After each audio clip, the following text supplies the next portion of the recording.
Do you know why self-control is necessary to start obtaining your goals? Hey, Jason here. If you've been following the channel, you've been seeing a lot of Joe Berg, and also keep tuned for videos from the Toby concert. Was there, took a lot of footage. I'm going to be uploading those over the next couple of days. And most importantly, I've been talking about success principles I've been studying and learning from Bob Proctor and other law of attraction teachers. And so today I want to talk about self-control. It is interesting because I got this topic idea actually from the concert, seeing how it was going and just seeing a lot of things there. And so, as you know, I'm not a person that drink and stuff like that. So watching people who were drinking and how they just lost their self-control so fast, it was really interesting. It was just like a social experiment to me because it was really eye-opening, and I see how I used to be as a person when I used to drink and do those things too. And now before I go deeper into it, I want to say this because I have to give kudos to South Africans. And if you're not, I know if you're not South African, but the people who live here, because I saw one thing that I do not see in most of any other country, especially when it's involving high amounts of alcohol. There was not one fight, there was not one issue, there was not one drama. Like there was nothing negative. People just was having a good time. And so like I really want to give kudos to South Africans about that and the people who live that for that. Because you know, there's such a stigma that Johannesburg is, oh, it's one of the dangerous cities in the world. And there's really great people here. Really great people. So I want to definitely just say, you know, thank you for everyone that was there. Even if you got really drunk. I know there's a couple of people throwing up, some people passed out. But thank you, because I'm gonna be honest with you, like I was afraid there in the beginning because when I saw how much alcohol, and this is the reason why, you don't find many events in the United States or any other part of the world where there's high consumption of alcohol and there's not fights or shootings. Even when I was in a military base stationed in Fort Hood, Texas, if you went to some of the bases, like people would be shooting and fighting because they're drunk. Like really think about this. So really kudos to you. I really love the brotherhood and sisterhood that's here in South Africa. And because of that, like I have so much respect for you all. And so now let's go ahead and get into self-control. And so why is self-control necessary for you to reach your goals? Well, if you look at it, self-control is a psychological muscle that control our habits. Now, if you look at your habits, you can see if you have self-control in that area or not. And here's a prime example in two areas that most people suffer with and want improvement. One is with weight loss. Do you have a hard time dieting? Are you on a yo-yo dieter? Are you someone who you may, okay, I do a diet and I'm just waiting for a cheat day. I can't wait till my cheat day. Those are showing lack of self-control in that area. Here's another one for money. Let's say it was as soon as you get paid, or you just going out buying things because you want it. Or you focusing on what you need, like do your money last for the entire month? Or are you just living paycheck to paycheck? All those are different ways of lack of self-control when it comes to money. And so this is why it's very important, because we've been taught everything about the physical muscles, getting stronger physically, but we have not been properly taught how to start mentally getting stronger, spiritually getting stronger. How do we get the things that we want? Because like I tell people, opportunities is never going to come to us. We have to go find them or create them ourselves. And I'll be honest with you, like for me, like I tell you, like if you've been watching the channel, when I was 600 plus pounds, I did not have self-control over my eating. I couldn't even think what self-control over my eating was. And the way that I eat now, people look at me and they're like, man, how are you this big buff guy and you don't eat that much? It's because I have very strict self-control over my eating. And that's why I'll never be able to get back to 600 plus pounds or get to that level of sickness again.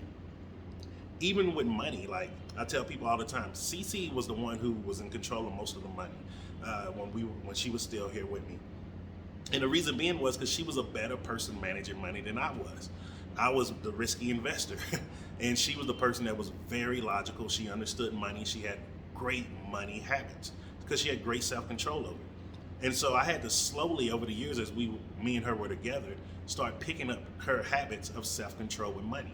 And that's how I'm able to make it on my own right now, because the 12 years me and her were together, 10 years married, we were slowly each time I was just learning more and more things to her. And I would ask her like, hey, why are you doing that? Why are you doing this? Why are you doing, what does that lead to? And then I started seeing the bigger picture of okay, instant gratification is something I can't be working for. I need to work for the goal. And so, how do you start actually changing your self-control when you start seeing, oh, my habits are not where I want to be? Give yourself like a week, just 1 week, and just make it a challenge. Make it fun. And like if it's around money, see how much money you can save in a month. Because with money, a week, most of us don't earn that much, so we won't see a lot to make it change our mind. But with money, do it for a month. And what I mean by that is keep all your change in a central location. I do this even today. On this little desk thing right over here, I have a little bowl that I keep all my change in it. Every day when I come back home, if I have change, I just empty it out of my pocket and put it in there. And then count it up at the end of the month and see how much money you actually have. Because sometimes it's the money that we're not thinking about, and it literally adds up to a lot of things. When I first started doing this with CC, as far as saving all the change and stuff, I think after 1 month we had like $300 in change between our cars, the couches, just laying around our house at the time. And so this is something that can really start changing your habits, which will mean you'll start having more self-control. If you want to start doing around eating, do a 1-day commitment. With eating, do not ever try to do something long term, because our minds go bored. Meaning, because you're eating a way that's not your normal routine, your mind is going to get bored and start missing the things that it normally go to. So like for me, every Tuesday, I usually go to Greenside and eat at a restaurant there. Once a week, I go to Bedfordview and eat there. And then also every weekend, I usually go to Benmore Gardens, and there's a restaurant that I eat there. So whenever those times come, my body is automatically starting to crave those foods that I go to. And this is really, really key. And this is why most people actually are not successful when it comes to dieting or trying to get healthier or losing weight. It's because they're not understanding the habits, and that there's muscle memory inside your body when it comes to eating. And the only way to override that muscle memory is by using the psychological muscle memory, meaning self-control. You have to mentally start taking control of everything that you're doing that you want to get successful in. And that's the key right there. Now, I know I'm making it sound very simple, and it can be if you just start committing to it in very small steps.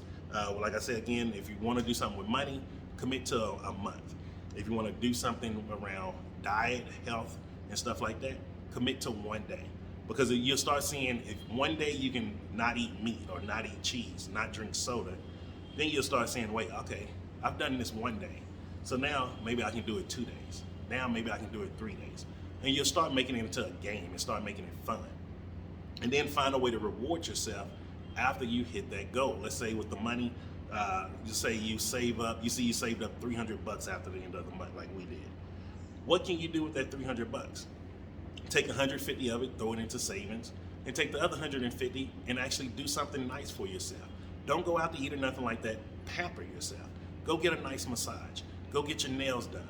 Go get your hair done. Like, do something really, really nice for yourself. Go to an event that you probably wouldn't go to normally because maybe it was too expensive before. If you start doing that, you're going to start seeing big changes in your life. So I hope you got value from this. Make sure you start practicing self-control. And if you really, really want to become successful as far as monetary goes, stop listening to some of these celebrities and stuff out here that are like, oh, you need to get this, you need to buy this. Most of these people are broke. If you start looking at the longevity of most celebrities, you'll start seeing that usually after 5 or 10 years, they're dead broke. They don't have money. Start studying real successful people, business owners that's successful, like Grant Cardone, Damon John, Kevin O'Leary, people like that. Those are people who really understand self-control when it comes to money.